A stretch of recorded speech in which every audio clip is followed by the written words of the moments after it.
I'm looking for food for Mom who can't move. A 5-year-old granddaughter rummaging through the park's trash cans. When I saw her after 6 months, she was thin and wearing tattered clothes. Mom is sleeping at home. There's nothing to eat. It's been 6 months since my son started working away from home. What happened to my daughter-in-law and granddaughter while I was unaware? I regretted becoming distant from my daughter-in-law out of consideration. Taking my granddaughter's hand and saying, "It's okay now," she showed a smile. Really? Will you help Mom? We immediately headed to my son's house. However, there was a shocking truth hidden there. 3 years have passed since my husband passed away at the age of 55, and I've been living alone, feeling lonely. My sister lives nearby, which has been some consolation. My son, John, who is turning 30, lives with his wife and child about a 30-minute drive away. Actually, I worried because after graduating from college, there was a period when John didn't work. He was doing a part-time job while getting deeply into his hobby of touring on his motorcycle. I want to enjoy life. Traveling on my motorcycle, seeing sights, it's the best. I don't want to work. Watching my son say such things, I couldn't help but feel anxious. However, a few years later, he finally found a job and got married, which relieved me. But John's habit of playing around didn't seem to change, causing worries for his wife, Kate. Kate, 2 years younger than my son, was lively and cheerful, and I liked her immediately. Soon after getting married, my granddaughter Mary was born, and I was completely overjoyed. Kate, I've bought diapers and milk for Mary. Oh, thank you. It's messy inside the house, but please come in. It's okay. I'll tidy up. Kate, you just relax. Since her parents couldn't help her being far away, I frequently visited my son's house, bringing baby essentials and household items for my daughter-in-law. I did my best, cleaning up, comforting crying Mary, and more. My actions were driven by the desire to see my granddaughter and the goodwill to help my daughter-in-law, but it seemed they were pressuring her. Caught up in the cuteness of my granddaughter, I didn't realize this. One day, when I visited my son's house, there was no response no matter how many times I rang the doorbell. Did they go shopping? Deciding to come back later, I was about to leave the bag of toys for Mary's birthday present on the doorstep when I heard my granddaughter's cries from inside. Worried, I tried to peek through the window, but when the crying stopped, I quietly backed away. It was then that I realized, for the first time, how much my daughter-in-law disliked me, using the excuse of not being home. Despite the shock, I sent a text to my daughter-in-law letting her know I left the present. I see. I'm just her mother-in-law, so she can't relax. Even though I understood it logically, I couldn't help but feel immensely sad. And to make matters worse, something happened that added to my distress. That night, my son visited home with a stern expression. There were 2 matters he needed to tell me, both of which were painful for me. Mom, I've been transferred to another state for work, so I'll be working away from home. Really? We won't be able to see each other like before. I'll miss you. As the location was inconvenient for family life, he decided to go alone, leaving his family here. I was shocked, but my son's expression was grim. I wondered why, but his next words revealed the reason. And, I hate to say this, but could you please stop bothering Kate already? Huh? What do you mean? Bringing household items is fine, but But seriously, lay off, Kate. Bullying your daughter-in-law isn't cool these days. I never thought you could be such a jerk. I denied any malicious intent, but my son grew more forceful. You've been frequently peeking into the house, passive-aggressively cleaning, and comforting the baby, right? Well, Kate was crying because of you. Don't be so cruel. I didn't mean to. I didn't realize. I'm sorry. I thought I was doing the right thing, but it seems it was excruciating for my daughter-in-law. I apologized to my son, but he wouldn't forgive me. If you keep harassing her, I'll cut ties with you, Mom. No way. John slammed the front door shut and left. At that moment, memories of my son's childhood flashed through my mind. He was mischievous and demanding, but I always raised him with all my love. Next, I thought of the adorable face of my granddaughter Mary. Feeling guilty for hurting my daughter-in-law, I called her. Kate, I'm sorry. I'll be more careful from now on. Did John say something?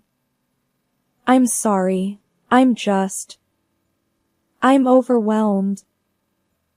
No, it's my fault. I'll make sure to ask before coming over from now on. However, Kate remained silent and didn't respond. Maybe she wanted to tell me not to come to her home. After that, John didn't say anything to me and seemed to head to his new assignment. Later on, I tried to contact my daughter-in-law to arrange bringing gifts for my granddaughter's birthday, but her responses were lukewarm. She often asked for items to be sent via delivery because she was busy.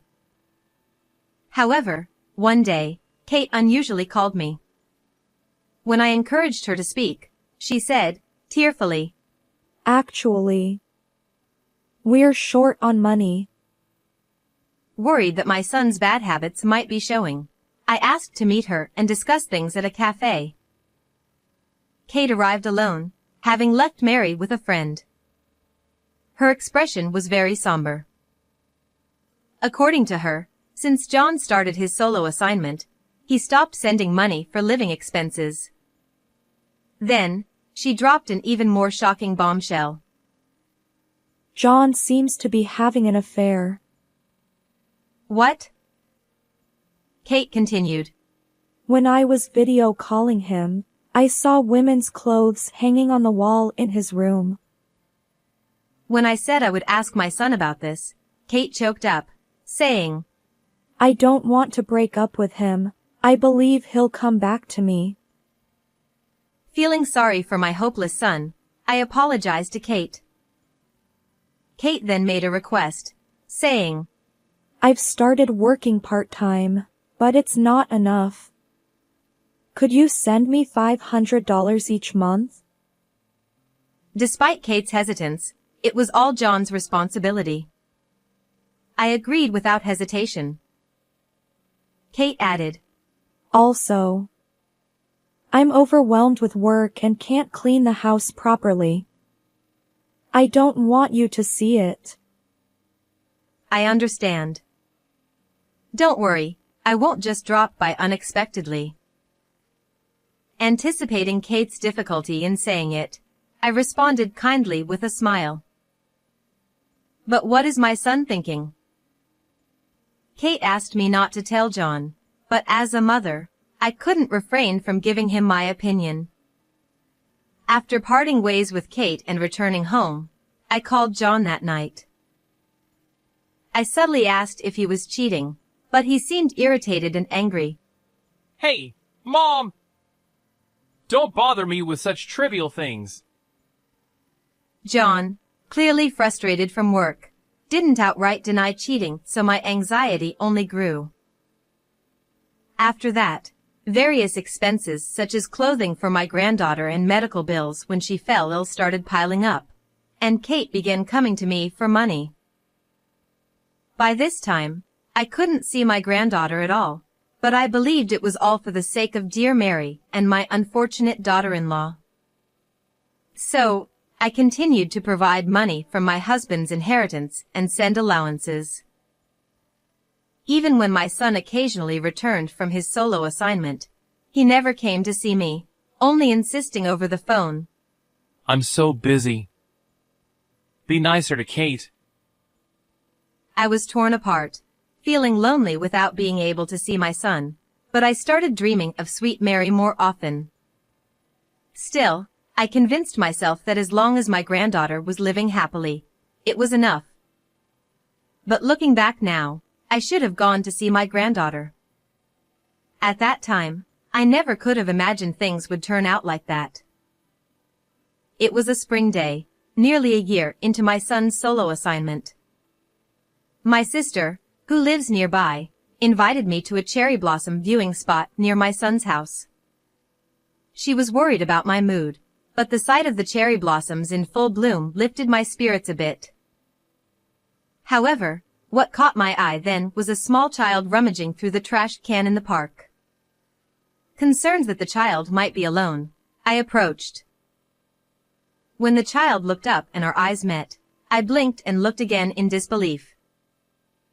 What? No way. The child was none other than my granddaughter Mary, whom I had seen only in dreams. She should have been 5 years old by now. Mary, is that you? What are you doing here? I'm looking for food for Mom who can't move. It had been a year since I last saw my granddaughter, and she looked emaciated, her collarbones visible, wearing tattered clothes with torn pants. The Mary the first knew had chubby cheeks and a cute face, so I was shocked by her drastically changed appearance. Where is Mom? She's sleeping at home. There's nothing to eat, Dad took all the money from home. It seemed that something had happened to my daughter-in-law and granddaughter while I was unaware. I regretted becoming distant from them out of consideration for Kate, waiting for her to reach out. I immediately approached my granddaughter and hugged her. Everything will be okay now that Grandma's here. Really? Will you help Mom? My eyes welled up at the thought of my granddaughter, who was always thinking of her mother, and anger toward my son made me feel feverish. However, despite my emotions, a shocking truth was hidden there. I explained the situation to my sister briefly, and went to my son's house with my granddaughter. I rang the doorbell, but my daughter-in-law didn't answer. Since the front door was locked, I couldn't do anything and felt at a loss. Then Mary said, Wait a moment. There's a secret entrance. And slipped in through a small window at the back of the house. Later, after Mary opened the door from the inside, I rushed into the living room. However, my daughter-in-law was nowhere to be found. The interior was terribly dirty, with half-eaten cup noodles and empty beer cans scattered around. Mommy disappeared. I wonder where she went, said Mary. Leave it to Grandma. Everything will be okay. I reassured the anxious granddaughter and, as a precaution, left a note in the mailbox saying taking Mary home and headed back to my house. Back home, I gave Mary a shower and changed her into new underwear and clothes I had prepared to give her as presents. Despite being thin, she looked adorable after I combed her hair neatly. When I made omelets, Mary's eyes sparkled, and she eagerly started eating, exclaiming, "Delicious!" She must have been very hungry. After the meal, she told me that her immobile mother had asked her to go find food. If that was the case, then where has Kate gone? I felt like I'd been had. Could it be? Kate's condition suddenly worsened. I thought she might have called an ambulance herself and been taken to a hospital somewhere. I tried calling my son, but couldn't reach him. Meanwhile, my granddaughter, now full, started to doze off. I quickly prepared a bed for her, and she was overjoyed. Wow! The bed is so fluffy. It feels amazing. She exclaimed before quickly falling asleep. Worried about my daughter-in-law, I called my sister, who lives nearby, and asked her to look after my granddaughter while I headed back to my son's house. What I saw there was a shocking sight. Is that Kate? As I hid in the shadow of the neighboring house to observe Kate without being spotted, an elderly neighbor approached me. We had exchanged greetings when my son and his wife moved in, so we were acquainted. After hearing a certain story from the neighbor, I trembled with anger. 2 hours later, I received a barrage of phone calls from my daughter-in-law after she saw the note, saying, "You took our daughter without permission." I'm sorry. I happened to meet Mary at the park, so I brought her home.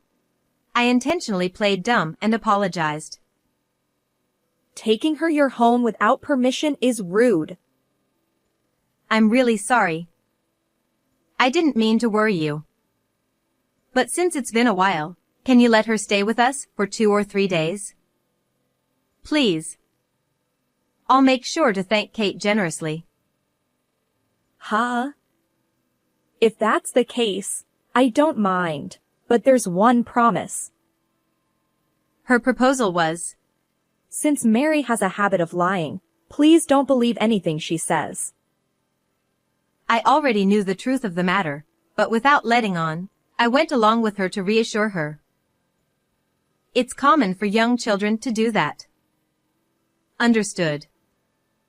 I'll just let Mary's words go in one ear and out the other. 3 days later, my daughter-in-law came to pick up Mary. John is supposed to come home for the weekend.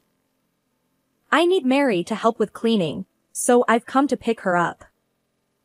Give her back. I won't return her to a mother who deceives your own child. At that, my daughter-in-law raised her eyebrows and glared at me. I don't know what you've heard from Mary, but didn't I tell you that she was a liar? It's absurd to believe everything a child says. Finally, Kate's true colors began to show. It seemed she intended to dismiss everything as lies from Mary.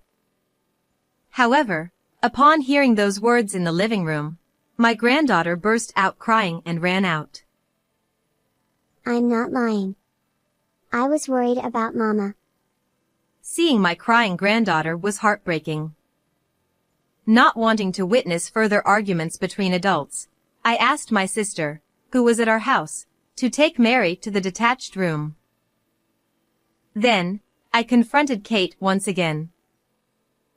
I showed the pictures I had taken while hiding in my son's neighbor's house when I went there.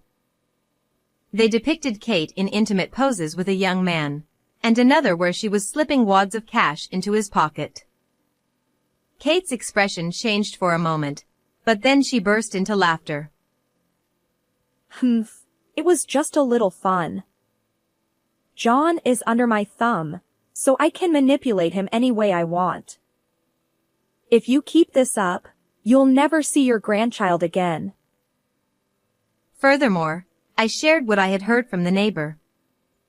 She said, "It might be meddling, but I can't bear to see your granddaughter in such a situation."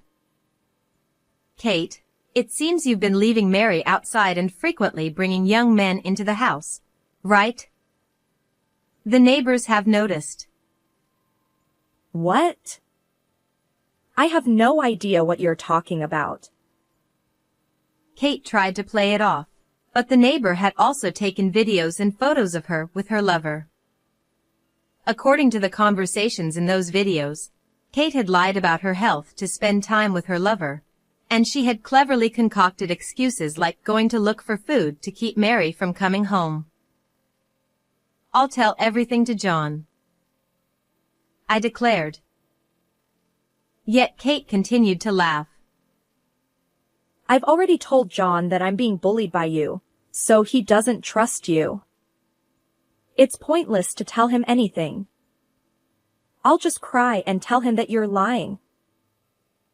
Finally, I understood why my son had turned cold towards me. It was all Kate's doing. At that moment, a figure emerged from the neighboring room with a furious expression. Kate, you were deceiving me, weren't you? No way! Why are you here? As it turned out, it was my son who, upon hearing my plea, took leave from his assignment and came home, thinking it was another case of marital abuse. However, he realized the truth from the evidence photos and his daughter's testimony. It's all your mother's fabrication. Don't believe those photos. They're fake.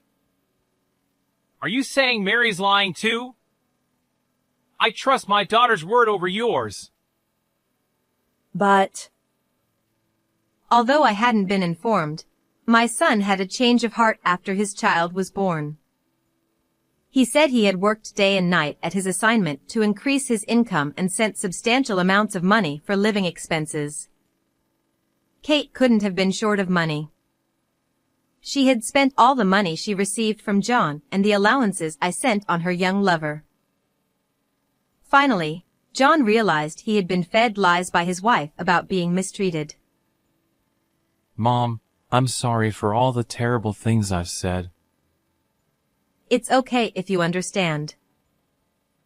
Then, my son decisively announced divorce to Kate. Realizing she had no way out, Kate instantly apologized to me and began to beg for forgiveness. Mother-in-law, I'm sorry. Please forgive me. I was just lonely without John. Please ask him to reconsider the divorce for the sake of our daughter. I may forgive what you've done to me, but I'll never forgive you for what you've done to my precious granddaughter. But even after all this apologizing, apologies don't make everything okay. My son and I looked down coldly on Kate as she broke down in tears right then and there. Afterwards, evidence of her infidelity came to light, and she was divorced from John, who demanded $20,000 in alimony and $50,000 in child support. Kate, who had hoped for reconciliation, borrowed money from a loan shark to make the payments. Furthermore, John was furious upon seeing Mary's emaciated state and reported it to the police. Kate was taken into custody by the police and received a severe reprimand. It was discovered that Kate had met the young man she was having an affair with at a bar and had been supporting him financially. However, when the money ran out, she was quickly discarded. While I know she was being chased by debt collectors, her whereabouts afterwards are unknown. John also demanded $20,000 in alimony from Kate's affair partner. He too borrowed money to make the payment and is currently working day and night as a day laborer. Now, my son has returned from his assignment and is living with Mary and me at my house.